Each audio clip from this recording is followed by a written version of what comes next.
दुखी भेड़ को कदम चुमाय कुबर कठ पैर रखा बिचो वीर मेरा दुखी भेड़ को कदम चुमाय कुबर कठ पैर रखा बिचो वीर मेरा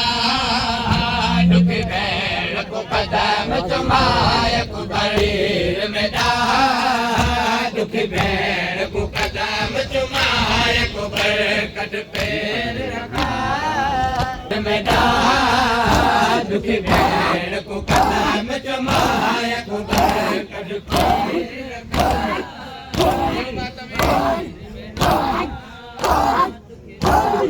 कदम चुमाय कुबर कट पैर मासूम सकीना नहीं चाहते मेरी खातिर तो लहराया कुबर कट पैर ओ मासूम सकीना नहीं चाहते मासूम सकीना नहीं चाहते मेरी खातिर तो लहराया कुबर कट पैर मेरी सुगरा भेड़ चकर बल विच नहीं आई है अरमान बहू मेरी सुगरा भेड़ चकर बल विच नहीं आई है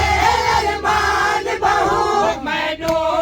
वारी मिलना है मैं दो वारी मिलना है अज मिले सा बड़े सुगरा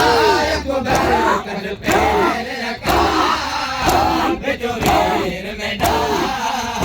दुखी भेड़ को कदम चुमाय कुबर कट शकाल को बाक मोहम्मद दा मैं करे बलदी तम सल जहरा हम शकाल को बाक मोहम्मद दा मैं करे बलदी तम सल जहरा अजमा बन के मैं रब जाने अजमा बन के मैं रब जाने करते को वीर विदाय कुबर कट पैर रखा बिचो वीर मेरा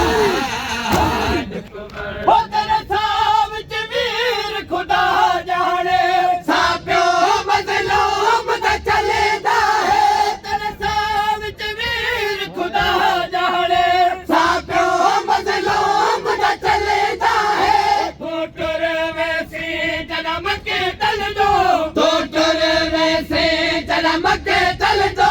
मुक वैसे प्यो दा साय कुबर कट पैर रखा बिचो वीर मेरा दुखी भेड़ को कदम चुमाय कुबर कट पैर रखा सुन खबर सन भेड़ दे वेर भिरा मैं बैठा दिल तू खाते होते सुन खबर सन भेड़ दे वेर भिरा मैं बैठा दिल तू खाते होते बल काफी देर रहा रोदा बल काफी देर रहा रोदा मासूम को गले लाया कुबर कट पैर रखा बिचो वीर मेरा